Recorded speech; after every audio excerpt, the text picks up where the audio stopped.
Oke, baik. Bismillahirrahmanirrahim. Assalamualaikum warahmatullahi wabarakatuh.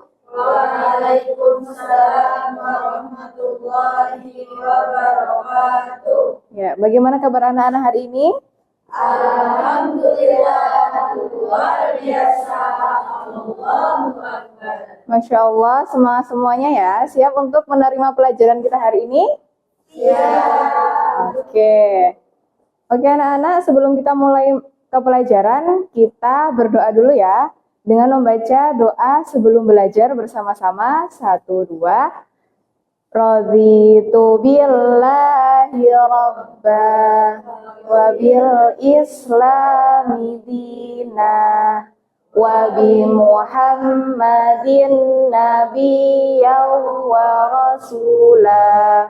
Rabbi zidni ilma warzuqni fahma. Amin. Semoga dengan dibacakan doa kita tadi bersama-sama, Allah memberikan kemudahan dan kelancaran kita untuk bisa memahami apa yang kita pelajari hari ini. Oke, hari ini adakah yang tidak berangkat? Masuk semua ya? Iya, oke, masuk semua. Nah, kemarin sebelum materi ini, kita bersama-sama sudah belajar tentang cabang-cabang iman, yaitu ada 77 cabang. Nah, salah satunya adalah mencintai Allah Subhanahu wa taala. Oke. Nah, tujuan kita mempelajari materi ini adalah yang pertama, meyakini bahwa iman terdapat banyak cabangnya. Yang kedua, agar anak-anak bisa membiasakan perilaku cinta kepada Allah Subhanahu wa taala, yakni khauf, roja, dan tawakal kepadanya. Lalu anak-anak bisa menganalisis cabang iman, hakikat mencintai Allah Subhanahu wa taala dari segi khauf, roja, dan tawakal kepada Allah. Oke, sebelum kita masuk ke materi, silakan untuk diperhatikan dulu gambar yang ada di depan ya. Oke, yuk Mbak Khadijah, ini gambar apa Mbak Khadijah? Lalu lintas. Ya, ini gambarnya ngapa? Lalu lintasnya kenapa? Polisinya hilang. Iya, karena Tidak mengenakan helm. iya, misalnya nih Mbak Khadijah nggak pakai helm, terus ditilang sama Pak Polisi. Bagaimana perasaannya Mbak Khadijah? Takut ya? Iya, takut. Karena apa kok takut? Nanti bayar. Kok takut itu karena Melanggar. iya, karena melanggar tata tertib lalu lintas. Oke, terus yang gambar kedua, coba Mbak Liana. Ini gambar apa Mbak Liana? Anak kecil berbagi es krim. Iya. Jadi kalau misalnya Mbak Liana mentraktir Mbak Maliha es krim karena Mbak Maliha misalnya nggak bawa uang saku ya. Nah, itu harapannya Mbak Liana tuh apa? Apakah Mbak Liana pengen, oh besok aku pengen naktir Mbak Maliha nih supaya besok kalau aku nggak bawa uang saku, Maliha gantian naktir aku gitu? Atau apa gitu? Perasaanmu gimana kalau misal kamu naktir temen? Iya, berarti niatnya karena siapa? Iya, Masya Allah. Oke, terus yang ini, yang gambar paling kanan. Coba, Mas Kavin. Ini gambar apa, Mas Kavin? Iya, jadi dia itu bingung. Kan sebelum melakukan aksinya mencontek itu, si anak ini tuh bingung. Dia bingung mau jawab jawaban apa pada saat ujian. A, B, C, apa D. Nah, saat dia bingung, maka di sini ada bisikan-bisikan, nyontek aja, tanya temen. Terus ada yang bisikan-bisikan, apalagi selain itu, bisikan apa yang muncul kira-kira? Apa Mbak Maliha? Kalau Mas Kavin gimana? Kalau misalnya bingung pas mengerjakan ujian? Cap-cip-cup. Ya boleh juga, yang penting nggak nyontek ya. Karena pada saat inilah itu sebenarnya kita harus fokus ya sama soal jawaban kita itu yang benar-benar diyakini sama kita itu jawaban yang mana. Nah, maka setelah kita menjawab jawaban itu, kita lalu berserah kepada Allah karena kita udah belajar. Lalu dapat soal yang kita nggak tahu jawabannya, ya udah tawakal ala Allah aja. Oke. Nah, selanjutnya kita masuki materinya. Lalu materi kita, sebelumnya kita membaca dulu ya, membaca dengan mentadabburi Al-Quran. Yuk kita baca bersama-sama dari basmalah ya. Yuk dimulai. Bismillahirrahmanirrahim. Yauma tajidu kullu nafsim ma amilat min khairim muhdara wa ma amilat min su'in tawaddu law anna bainaha Qul in kuntum tuhibbuna wa bainahu amadan ba'ida wa yuhadzirukumullahu nafsah wallahu ra'ufum bil ibadillahi fattabi'uni. Oh ya.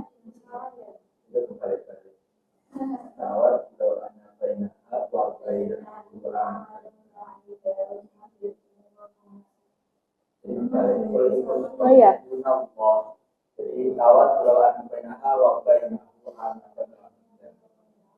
Oh gitu. Ini soalnya saya ambilnya di buku paket. Saya ngambil di buku paket apa namanya terus betul. Ya, ini udah ya. Oke, kita baca artinya bersama-sama ya. Oh, jangan bersama-sama, satu-satu aja. Coba Mbak Tika, dibaca artinya di ayat 30. Nggak kelihatan? Oh iya. Coba Mbak Vina. Ingatlah pada hari ketika setiap jiwa mendapatkan balasan atas kewajiban yang telah dikerjakan dan dilakukan kepadanya. Begitu juga balasan atas kejahatan yang telah dia kerjakan. Dia berharap sekiranya jarak yang jauh antara dia dengan hari itu, dan Allah memperingatkan kamu akan diri siksanya. Allah Maha Penyayang dan Pemurahnya. Ya, ini maksudnya apa ayat ini Mbak Vina?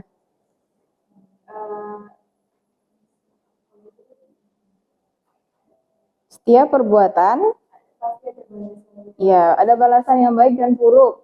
Nah, orang-orang yang mengerjakan yang tidak baik itu akan berharap bahwa sekiranya jarak antara dia dengan hari pembalasan itu tidak akan pernah ketemu. Jadi dia itu tidak mau masuk neraka ya, karena balasan atas amal-amal yang tidak baik itu kan nanti neraka. Nah, kita lanjut di ayat 31, coba Mbak Aufa dibaca. Katakanlah Muhammad, jika kamu mencintai Allah, ikutilah aku, niscaya Allah mencintaimu dan mengampuni dosa-dosamu. Allah Maha Pengampun, Maha Penyayang. Iya, jadi kalau kita mencintai Allah, berarti kita harus mengikuti Nabi Muhammad Shallallahu Alaihi Wasallam. Mengikuti apanya? Mengikuti sunnahnya ya. Jadi kita kalau mencintai Allah, maka kita mengikuti sunnah-sunnah yang telah diajarkan oleh Rasulullah Muhammad Shallallahu Alaihi Wasallam. Nah, sekarang kita masuk ke materinya. Hakikat mencintai Allah Subhanahu wa taala. Cinta adalah perasaan yang suci dan lembut berupa kasih sayang. Perasaan cinta ini ditandai dengan rasa rindu kepada yang dicintai. Nah, kita kalau mencintai itu pasti akan memiliki rasa rindu kepada siapa yang kita cintai. Nah, di sini tingkatan cinta tertinggi yang hakiki adalah cinta kepada Rob kita, cinta kepada pencipta kita, yaitu Allah Subhanahu wa taala.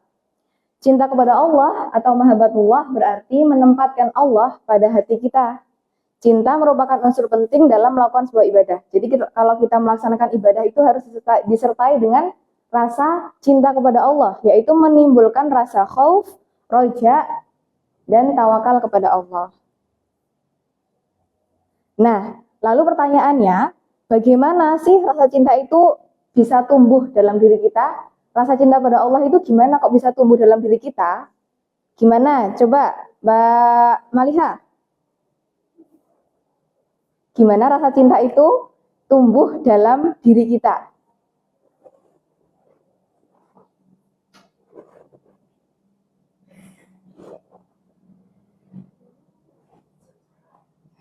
Cinta seorang kepada Allah dalam pengaruh akal dan jiwa yang kuat dalam berkuasanya.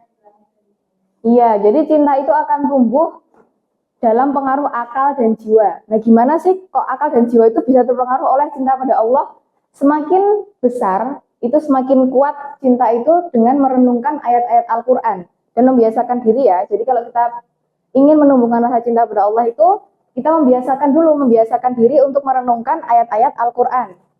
Nah, dengan berzikir, dengan nama dan sifat-sifat Allah. Lalu ketika cinta pada diri kita itu mengakar kuat, maka akan berpengaruh terhadap seluruh kehidupan. Jadi, apa yang kita pikirkan, apa yang kita rasakan, dan apa yang kita lakukan itu semata-mata hanya karena Allah Subhanahu wa taala. Nah, segala sesuatu akan terasa indah karena ada rasa cinta kepada Allah Subhanahu wa taala. Seseorang yang cinta kepada Allah akan merasakan manisnya iman. Nah, seperti itu ya. Nah, terus tanda-tanda apa yang dapat kita lihat saat kita apakah udah mencintai Allah atau belum? Coba Mbak Atania.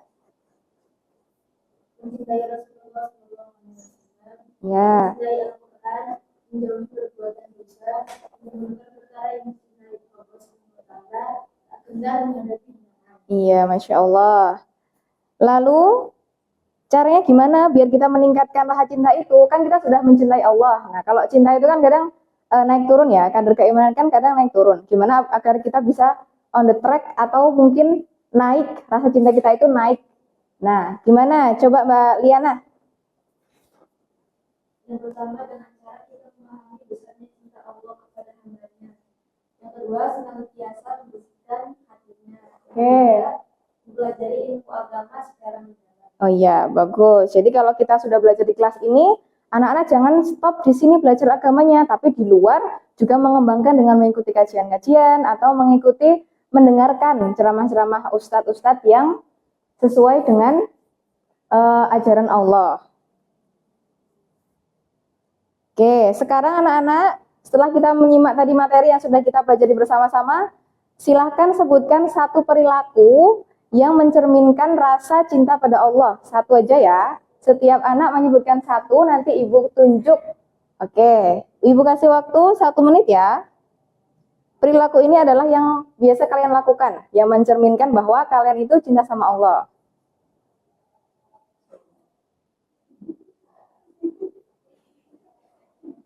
Oke, yuk silakan dibuat.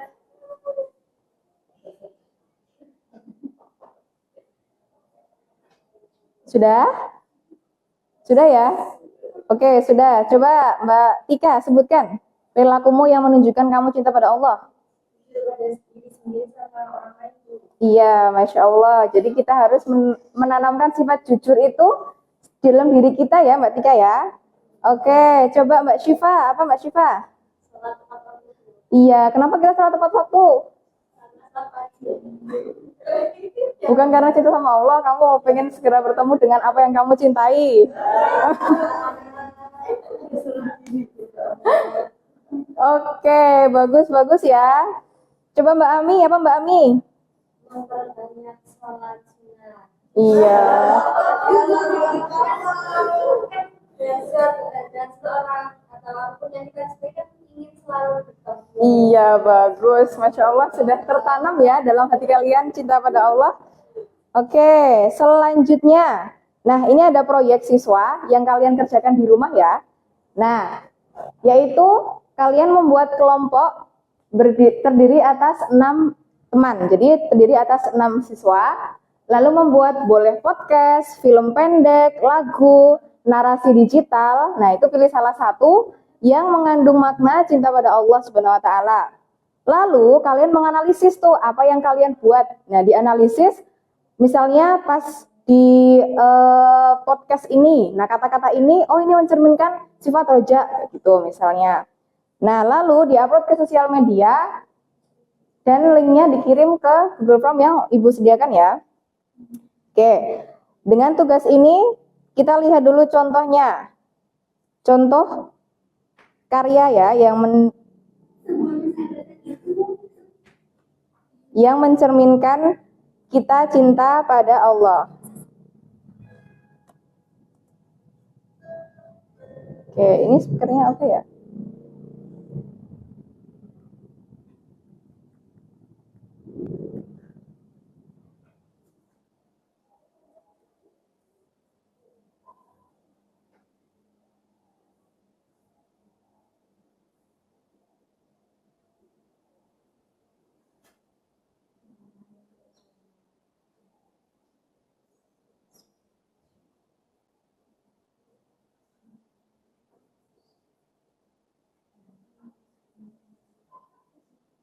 Oke.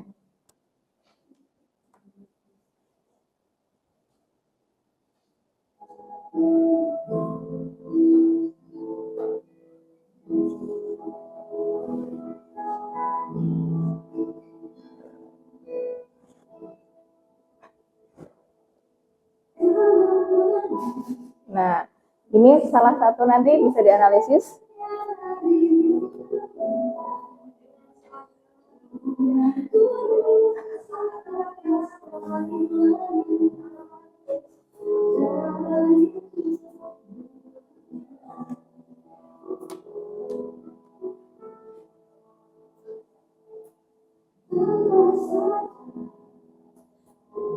Nah, ini rasa bersyukur kita pada Allah.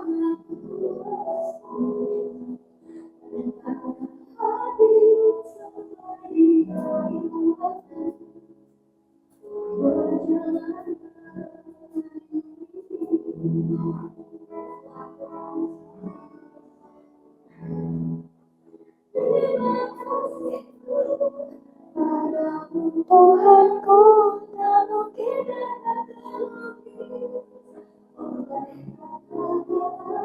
hanya dirimu yang tahu.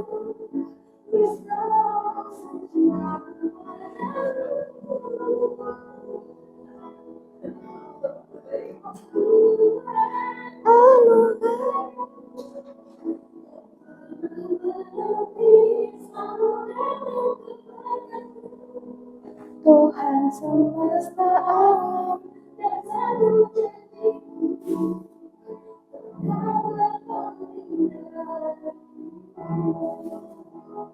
Oke, cukup ya. Nah, ini salah satu lagu yang bisa kita analisis dari makna cinta kepada Allah, mengungkapkan dari dalam diri sendiri. Oke. Kita lanjut.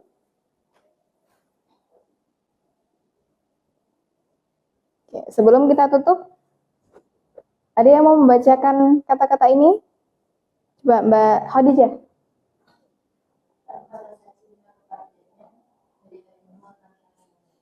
Ya, Masya Allah. Oke, cukup ya dari Ibu Guru. Nanti jangan lupa tugas proyeknya dikerjakan di rumah.